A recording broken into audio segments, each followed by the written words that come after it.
episode 7 of the Aligned and Thriving podcast for ambitious female entrepreneurs, where we align systems, strategy, and self for sustainable success.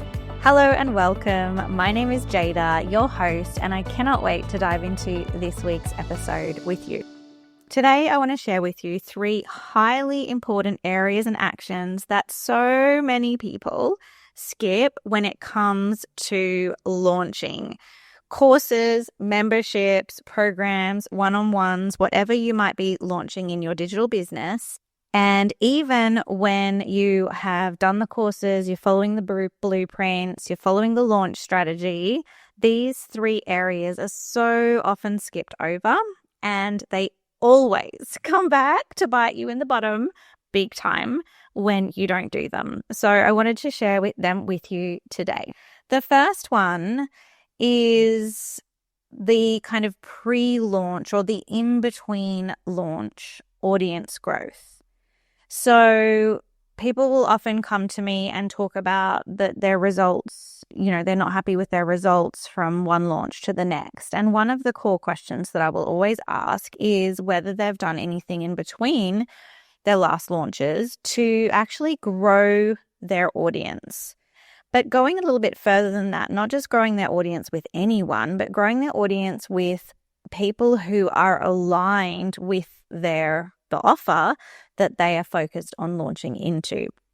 And so this can also sometimes be expressed as a question of, do I really need such a long lead up into my launch?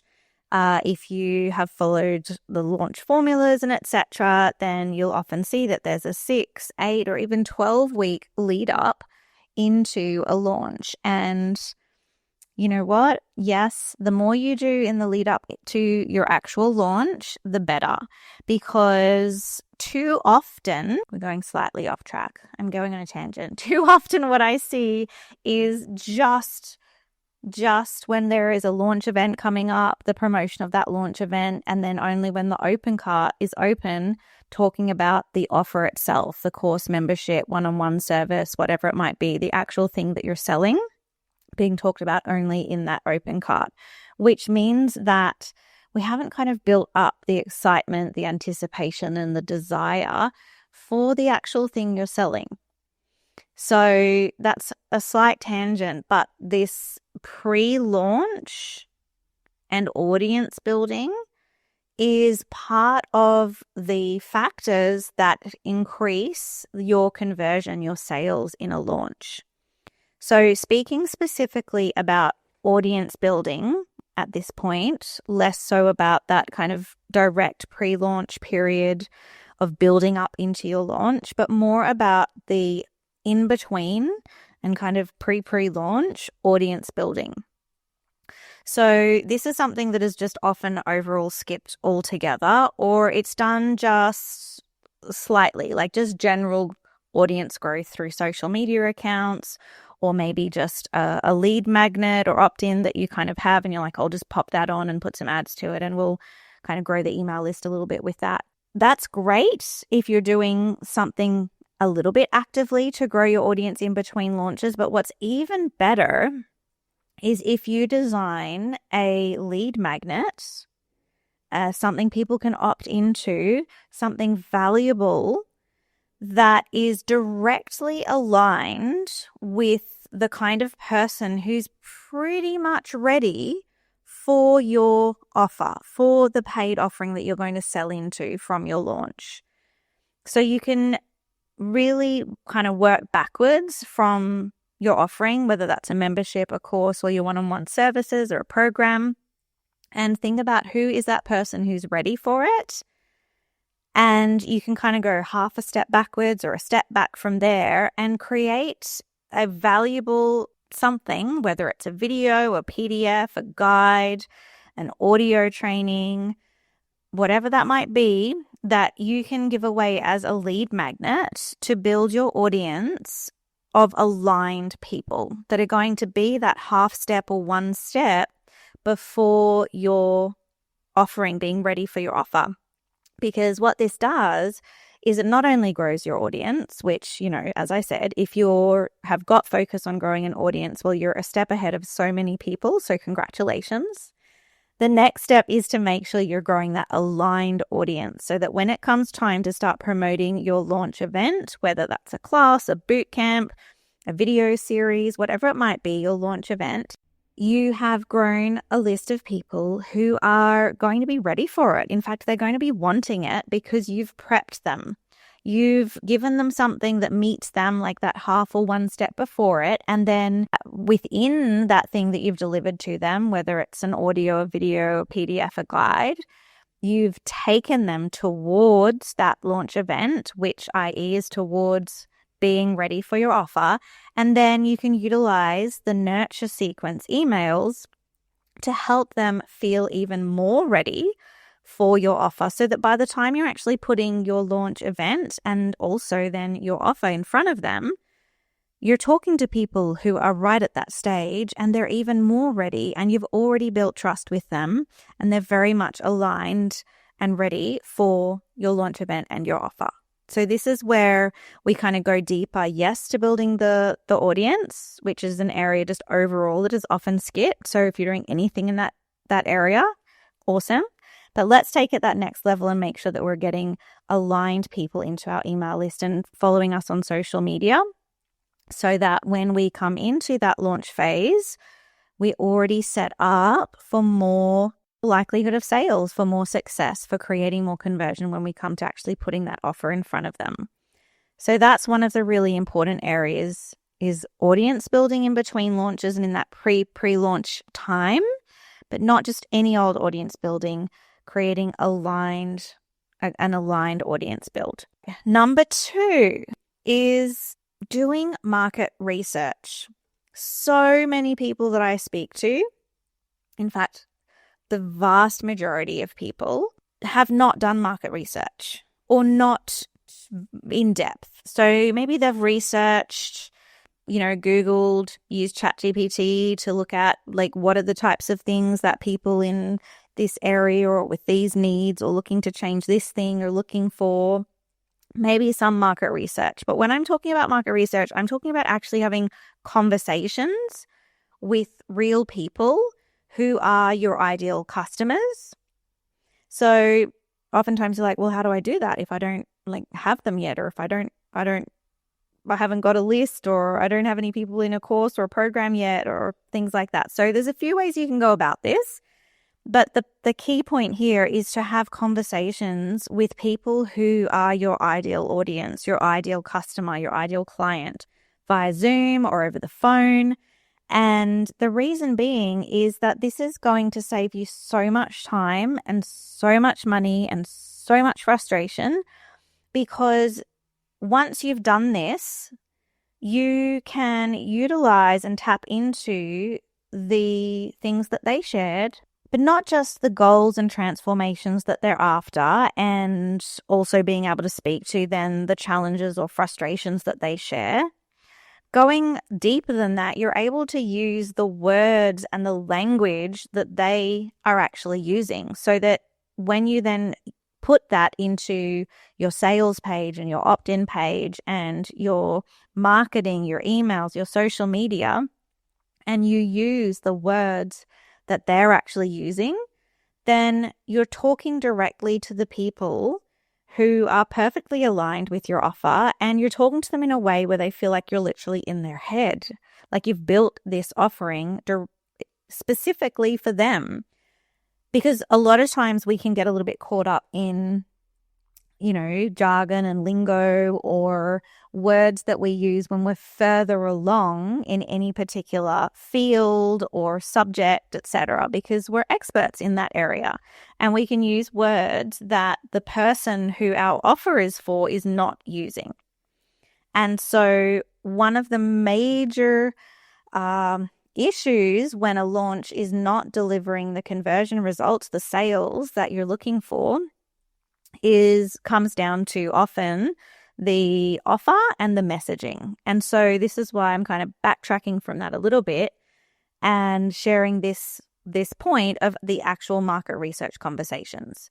So a couple of ways that you can go about this: you can do a call out on your social media, you can do a call out in your email list, you could do a call out amongst family and friends and asking them to ask other people who fit some kind of criteria, obviously whatever kind of criteria that you have around your ideal customer or client, and then ask if people would be willing to get on a market research call with you. You need to share that it's going to be like 15 to 20 minutes. You need to share that it's absolutely not going to be a sales conversation. It is literally just asking some questions so that you can learn more and improve your offerings and make sure that you're serving your community better, and etc. So you can put a call out through your social media, your emails, friends and family. You can also, if you have already run your offer once or a number of times, you can even ask people who are already your students or your clients but when you talk to them, ask them to think back to where they were before they started working with you.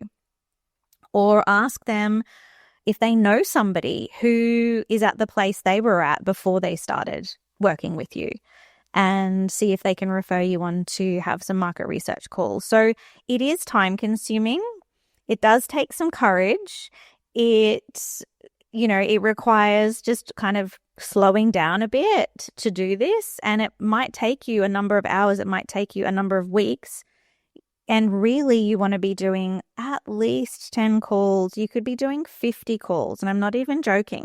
The more you do, the more you're going to gather the valuable and important information that will feed into the messaging, the wording, and really deeply understanding not just the outcomes and goals people are looking for, but the way in which they're thinking and speaking about them. And you really want to make sure that you dive in with extra deeper questions to understand kind of more deeply why those transformations and goals are important to them, so that you're able to also share the tangible day-to-day outcomes that they're desiring. So whatever a core goal or transformation is that your offer actually creates or resolves or gives to people, you need to kind of go deeper and think about what does that actually mean for them on a day-to-day basis, because we need that message to connect emotionally with them. What does that mean for them if they get X transformation or they get X outcome, which your program or your membership or your course or your one-on-one services delivers? What does that actually mean for them, so that we're getting that emotional connection and desire? So this is going to feed into, as I said, it's going to feed into your sales copy, your email copy, your marketing copy, your social media copy, the way in which you speak about things in your live launch events, and etc. So this market research is so incredibly important. And in fact, if you would like, I'd be happy to share with you my market research guide that I share with my private aligned launch coaching and consulting clients and my holistic business mentoring clients. I have a guide that actually has a whole bunch of market research questions that you can then tweak to make sure that they match your industry, your area. And if you would like that, you can just send me a DM on Instagram at jada.businessmentor and just DM me the words market research, and I'll be happy to share with you that guide. All right, let's move into number 3, the third highly important area that you really need to focus on and that so many people skip when it comes to launching, and that is planning in ways to support yourself in feeling good and at the top of your game leading into, throughout, and post-launch. I hear from and see and observe and speak to so many people who go through their launch feeling burnt out, and if not throughout, then certainly post-launch feel completely burnt out, to the point where I've had people describe it as, that they're curled up in a fetal position on their bed after launch and literally are non-functional not just for days, but sometimes for weeks after their launch. Now, this is a bit scary because, well, business is still continuing, life is still continuing. We don't want our launches or our business at all to be having us feel like that. So what can we do about it? We can do a number of things, and we can go deeper into that, but I'm very much around creating an aligned business and launch and all of that kind of thing. So some of it is looking at the style of launch that you're doing, how many layers you're putting into it. There are various things that we can look at to make sure that it is going to be aligned for you, your phase of life, your stage of business, your launch goals, etc. All of those things, yes. But it's also a matter of pre-planning and protecting the things that you can do to set yourself up to be feeling good and at the top of your game, and also supporting and resting and taking care of yourself in the lead in, during, and post launch. And this is going to be a bit different for everybody, but of course it's going to include things like purposeful rest, things like making sure that you schedule in things you enjoy doing so that we're not just stopping life while we're launching. Yes, launch time is an extra expenditure of energy and time because it's extra to the day-to-day of business. We are doing more, we are connecting with more people, our energy output is greater. So we can either plan in that we have less other responsibilities in our business over that time to create more space within our normal work hours and scope and etc. to put into the launch. Or sometimes it means that we're doing more hours or we're putting more energy output when we're doing a launch. It's quite inevitable depending on how you want to manage that and what kind of team structure you have and etc. However, we don't want it completely taking over our life. So when I sit down and I work with my private clients on this, we always look at the things that they know have them feeling their most energetic, have them feeling their most creative, have them feeling the most confident. And it can be actually building in a date night mid-launch or a catch up with your girlfriends or time out in nature or, doing a fun class or whatever it might be for you, but things that bring you joy, things that energize you, things that have you feeling good, things that have you feeling rested. So it could be planning in more rest. It could be planning in making sure that you're moving your body every day. Hopefully you're doing that anyway. But definitely making sure you're not skipping those things, because oftentimes, and you might, relate to this, and I certainly have been guilty of it in the past, I would skip my gym sessions. I would skip the walk. I would drive my kids to school instead of doing the school walk so that I had more time on the launch. I would spend less time getting myself nutritious food. I was taking less care of myself in a time when I was doing peak performance, extra performance. And that is not the time to be dropping out or dropping down the things that keep you going, the things that keep you in peak performance. It's the time to be upping your nutrition, upping your rest, upping your health and wellness practices. So it's really important to plan in as part of your launch plan, just like you might plan to do lives, just like you might plan to do, block out time to create social media, just like you're going to plan time to sit down and write emails. Plan in how and when you're going to look after yourself and in what way in the lead up, during, and post launch.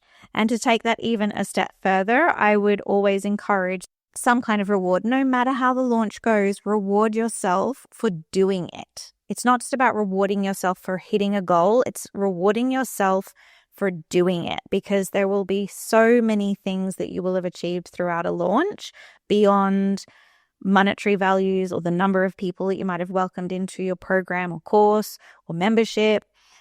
It's also just the fact that you've done it. So taking this a step further is to always plan in a reward, and a reward can be anything so long as it is meaningful to you.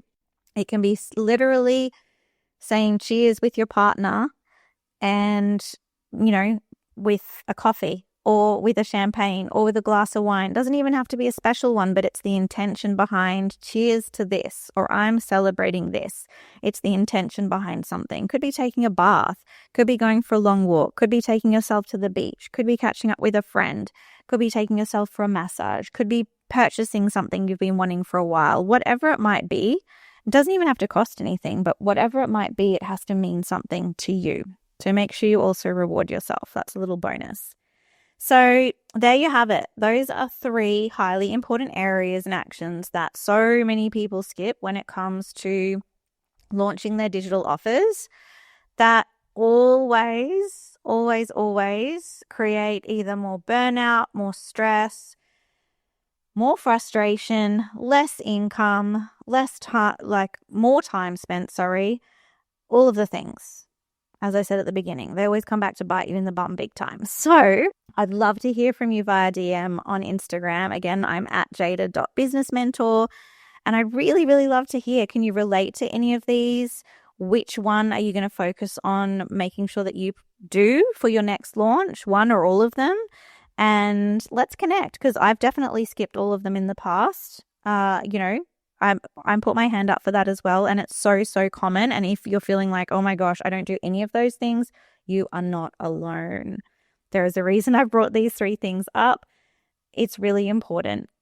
So hopefully that has been helpful. I'd love to hear from you. Which one or all of these are you going to action? Can you relate? Let's connect. I'd love to chat with you. Thank you so much for tuning in. I look forward to sharing more with you on next week's episode. That's a wrap on today's episode of the Aligned and Thriving podcast. Thanks so much for spending this time with me. I hope you're walking away with insights, inspiration, and something you can take action on right away. If you loved this episode, make sure you subscribe so you never miss a future one. And if you know a business bestie who would find this valuable, please send it their way, because thriving in business is even better when we do it together. I'd also love to hear your biggest takeaway. You can screenshot this episode, share it on Instagram, and tag me at jada.businessmentor, or send me a DM so we can connect. Until next time, keep aligning, keep thriving, and I'll see you in the next episode.